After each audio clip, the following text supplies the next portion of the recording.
Alright guys, this is a box I packed up in Arizona, just moved to Virginia. So this is my iMac G3. I also have my iMac G4 in another box that will open separately. But just want to show you how I packed it, and we're going to see if it actually made it or not. So here we go.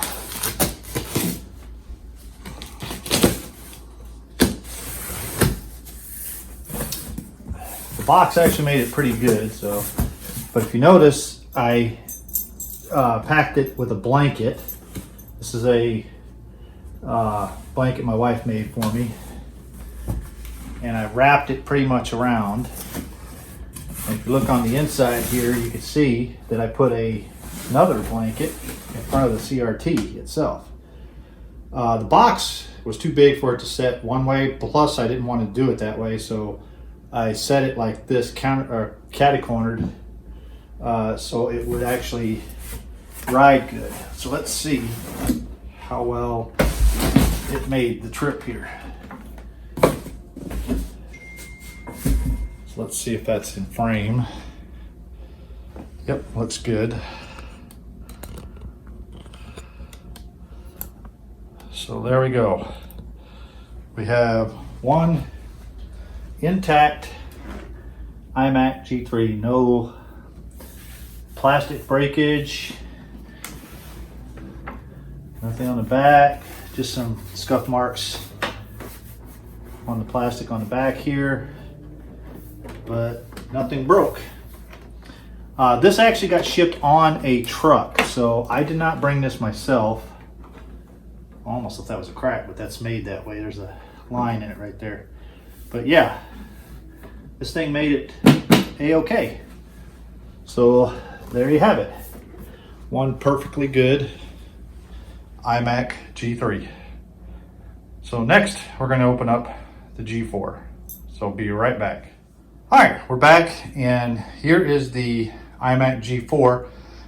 If you notice, I also have radios on here. So I'm an amateur radio operator, as you can tell from this channel. And so I had extra space in this one, so I packed my radios in with this. So let's go ahead and pop it open and see how it looks.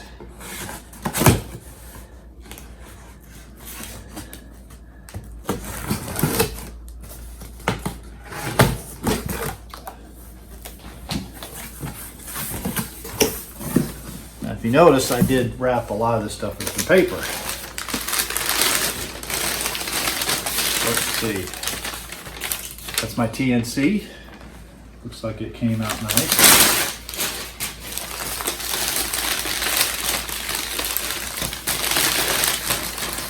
One of my radios. Let's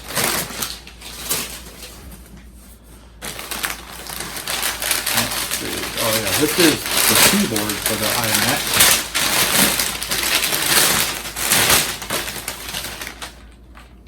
No broken keys, not cracked anywhere, so it's good to go.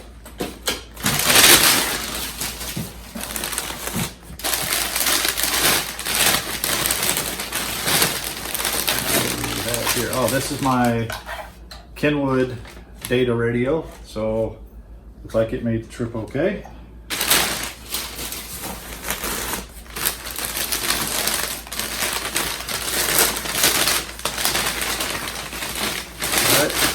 A 2-meter VHF radio. Looks like it's okay. All the feet are on it, so it's good to go.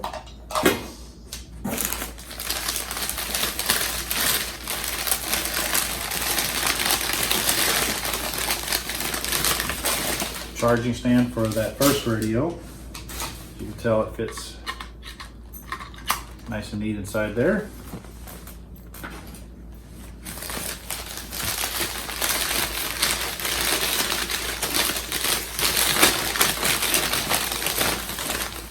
That's the head unit for that first radio, the data radio I showed you.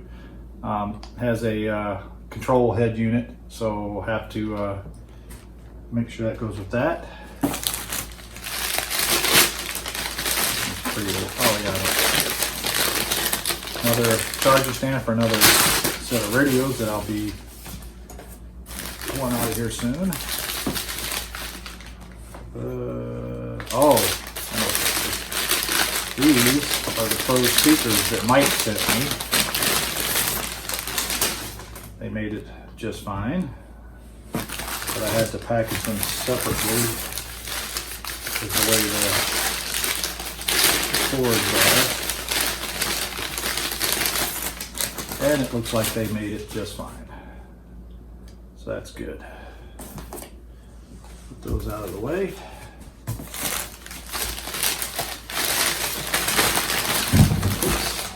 Radio fell out of the paper. That's one of my other radios I was telling you about. And another radio.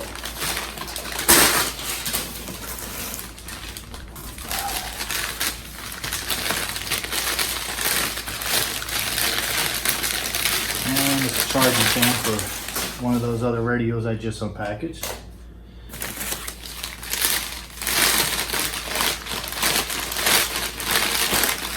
And here is the mouse, Pro mouse for the iMac G4. It came out good.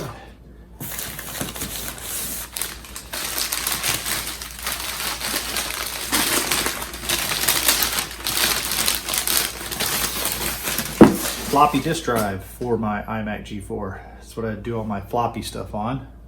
So it looks like it came out pretty decent. I think these are antennas. You notice all those little handy talkies didn't have their antennas, so that's the 3 handy talkies I got, so I have 3 antennas for them. Okay, now, if you notice here, let me get the camera and I will show you what I mean. I put pillows in here, so I put a pillow in front of the screen and a pillow over where the arm goes at, so you can see that it was packed rather well. So let's get the camera back in its place. All right, let's go ahead, take the pillow out, take the other pillow, and this is one of these bigger pillows, so it kind of wraps around. And then I had some bubble wrap in there for good measure. So looks like the arm still moves like it's supposed to. It's not broke. So let's go ahead and take it out of the box.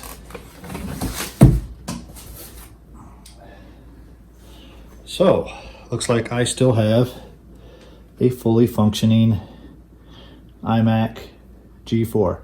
Now I'll have to power these on to make sure that the electronics came through okay, but that's how I pack this stuff for shipment across country in a 28-foot trailer that we used to send the stuff back.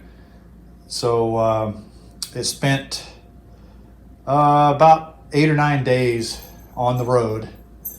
It went to Albuquerque, went to Little Rock, Arkansas, then it went to I think it was Nashville, then it went to Winston-Salem, North Carolina, then up to Manassas, Virginia, and then to here where I'm at here in Fairfax. Okay. So we're going to power this on to see if it actually works or not after unpacking it.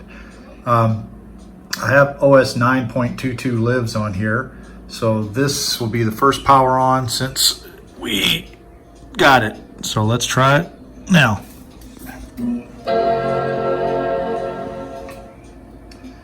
And we got a bong.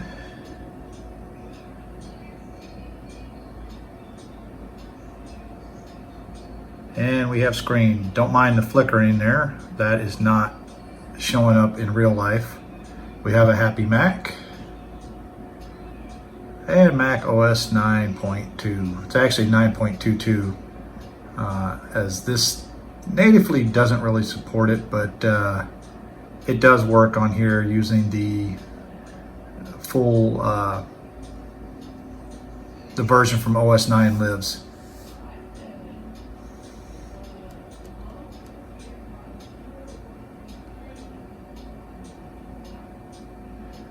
And we're seeing it boot up. Now this is a hard drive only on here, so it doesn't have, it's gonna be slow. So there's no SSD or anything. All right, let's see if I can see about this Mac. So we'll go about this computer, and there we go. We have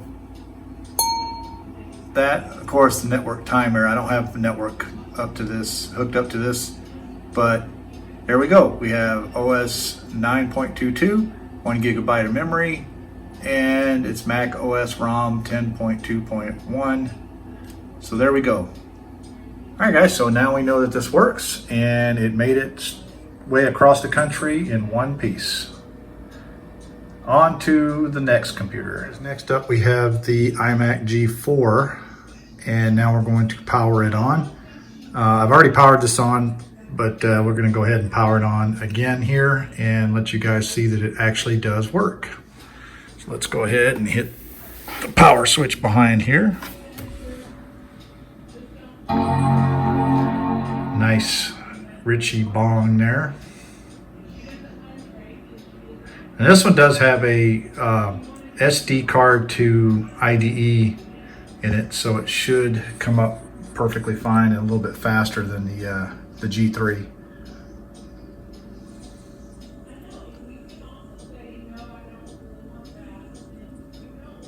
We got a good Apple logo, and there we go. Mac OS X is coming up, and this is Tiger, of course. So there we go. Let's go ahead and hit the about this Mac so we can see what we got here. We have Mac OS 10 version 10.4.11, 1 gigahertz PowerPC G4 with 2 gigabytes of DDR SD RAM. So there we go, guys. It's up and running, and it works perfectly fine, so it made it across the country as well. So I'm happy that both my Macs here made it across the country with no problems. See you in the next video.